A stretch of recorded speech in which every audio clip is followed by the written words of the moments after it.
La question du jour, est-ce que les étudiants internationaux ont accès aux prêts personnels au Canada?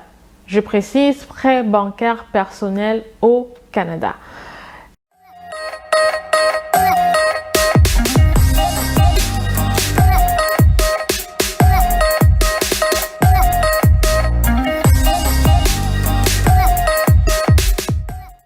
Alors, déjà, n'oubliez pas de rejoindre ma nouvelle chaîne WhatsApp si vous voulez connaître les mises à jour sur mon contenu sur YouTube, si vous voulez avoir des documents, si vous voulez avoir, je sais pas, tout ce qui des modèles et tout, je les partagerai désormais dans ma chaîne WhatsApp. Parce que ça m'épuise beaucoup de partager en désordre toute personne qui vient m'écrire inbox. Donc, on se retrouve dans ma chaîne WhatsApp. Le lien est sous la vidéo.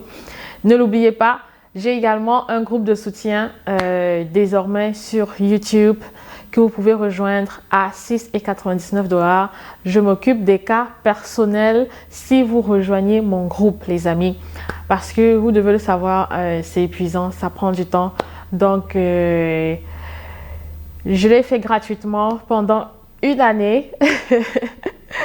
Donc, les lettres de motivation, les lettres de support, de soutien, désormais, je vais les faire à travers mon groupe de soutien. Alors, est-ce que les étudiants internationaux ont accès aux prêts bancaires personnels? Dites-moi en commentaire s'il y a des personnes qui sont déjà au Canada, là, si je vais me tromper ou pas.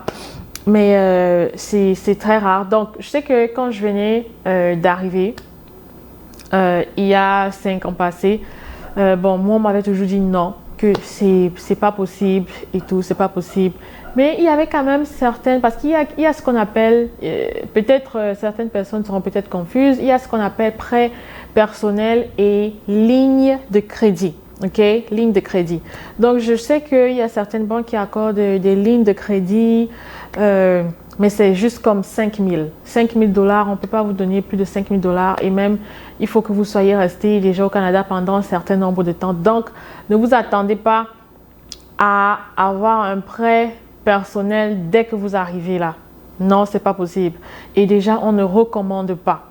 Donc, si c'est prêt bancaire personnel en lui-même, la majorité des banques, moi, je pense que ça dépend. Je pense que ça dépend, mais c'est pas mal compliqué. Je sais, il y a des banques justement privées, il y a des banques vraiment privées qui donnent des prêts, mais le taux d'intérêt est très élevé. Parce que ce que je déplore, comme je le dis toujours avec l'information sur YouTube, c'est qu'elle n'est pas complète. On va te dire oui, tu peux avoir un prêt bancaire personnel quand tu arrives au Canada, mais on ne va pas te dire le taux d'intérêt. Donc, si tu es le genre de personne qui, un oui, ça te suffit, ok, tu peux aller vers cette option-là. Mais, comme je te dis derrière, j'espère que tu vas arriver jusqu'à cette partie de la vidéo. Les taux d'intérêt sont très, très, très élevés. Les taux d'intérêt peuvent aller jusqu'à 30-40%. Vous imaginez remplacer un prêt sur plusieurs années à 30-40%. Donc, il y en a bien évidemment. Mais les taux d'intérêt sont très, très élevés. Donc, il faut aussi savoir, quand je dis banque privée, c'est parce que les banques traditionnelles, comme vous le savez, il y a les banques traditionnelles et il y a vraiment les banques, les petites banques privées, là, les microfinances et tout. Pour eux, c'est juste faire de l'argent. Et puis, il y a aussi les nouveaux groupes privés. Vous pouvez partir sur Facebook. Oui, je me rappelle, mais il faut être vraiment très, très, très vigilant. Je me rappelle, quand je devais payer ma scolarité, c'est quelque chose que j'ai oublié. Oui, j'avais besoin aussi de quelque chose comme 2 000, 3 000 pour compléter ma scolarité. Et c'est ça, je ne l'avais pas. Donc, moi, j'avais d'essayer 1 000 $. J'avais réussi il me manquait juste 1 000 $. Donc, j'ai essayé un groupe privé sur Facebook, mais vraiment, malheureusement, je ne me rappelle même plus. Je ne me rappelle plus du nom exact. Hein. Ça fait quand même longtemps. Je ne me rappelle plus du nom exact, mais j'avais eu 1 000 $ à travers un groupe privé sur Facebook. Vous savez, il y a beaucoup de fraudes sur Facebook, donc ne vous faites pas prendre à cause de moi. Je sais que les groupes privés de prêt, ça a marché pour moi. C'est ça, le taux d'intérêt aussi. Ben, avant, là, le taux d'intérêt c'était pas si pire. C'était pas si pire. Je pense que j'avais payé peut-être 5%. Aussi parce que je l'avais remboursé vite.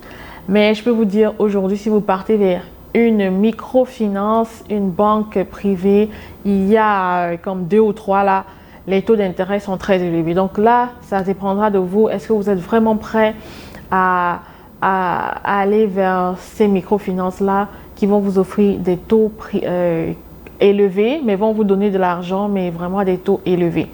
Ça dépend de vous. Et puis, comme j'ai dit, les banques traditionnelles, ils n'offrent généralement pas de prêts personnels parce qu'il faut que vous soyez résident permanent. Et peut-être, ils vont vous octroyer une ligne de crédit. Vous voyez? Donc, pour continuer dans cette lignée-là, puisqu'on parle du crédit, juste vous faire aussi comme un petit résumé là sur les cartes de crédit. Parce que comme vous le savez, c'est vrai que j'ai quand même pas mal de choses à dire sur le crédit. Parce que je me rappelle aussi, ce que je voulais dire justement sur la carte de crédit, c'est que j'ai déjà eu à prendre de l'argent sur ma carte de crédit aussi pour payer mes études. Mais la carte de crédit aussi, le taux d'intérêt est très, très, très élevé. Il est comme à 22%. 22 ou 24%, ça dépend de la banque. Et parce que c'est comme une mise de fonds. C'est comme une mise de fonds. Mais vraiment, c'est parce que c'est genre, je sais que non, la date limite de paiement arrive bientôt. Et là, j'ai pas le cash. J'attends peut-être ma paye la semaine qui suit. Mais là, il faut vraiment vite rembourser là. Comme tu essaies de rembourser. Parce que le plus de temps que tu tires avec la dette, le taux d'intérêt, il continue sur la longueur du prêt en fait. Donc ça c'est pour ce qui est des cartes de crédit. Je voulais aussi le mentionner parce que j'ai déjà eu quand même aussi cette expérience avec les cartes de crédit. Si vous vous engagez à prendre sur la carte de crédit, faites sûr de rembourser vraiment comme dans les plus brefs délais. C'est sûr que c'est pas conseillé, mais il y a des urgences, des emergencies, je sais qui arrivent souvent, surtout nous là quand on essaye de payer ses études soi-même. Donc c'est ça. J'espère que cette réponse vous aura un peu aidé. On conseille toujours de ne pas compter sur les prêts parce que c'est vraiment une corde au cou qui n'est pas qui parfois ça peut être difficile en fait de sortir de cette dette là parce qu'il faut attendre d'avoir un travail à temps plein qui pourra nous permettre de rembourser les dettes et tout. Donc c'est un peu ça. Alors ouais, si vous êtes dans mon groupe privé ou si vous êtes sur ma chaîne WhatsApp, je pourrais peut-être, et que vous êtes déjà au Canada. Si vous êtes encore à l'extérieur, là, ne me demandez pas quelles sont les banques qui peuvent vous donner un prêt privé. Non, je vais évaluer la situation et voir, genre, si vous êtes vraiment dans le besoin d'un prêt et savoir quelle banque je peux vous proposer. Bien évidemment, c'est à vous aussi de faire des recherches et tout, mais c'est un peu ça. Donc, on se retrouve sur ma chaîne WhatsApp. Le lien est dans la vidéo. Tous les liens également où vous pouvez me rejoindre sont dans la vidéo.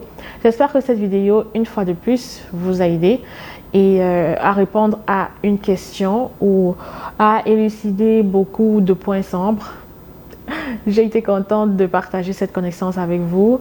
D'ici là, portez-vous bien. À bientôt et bye bye.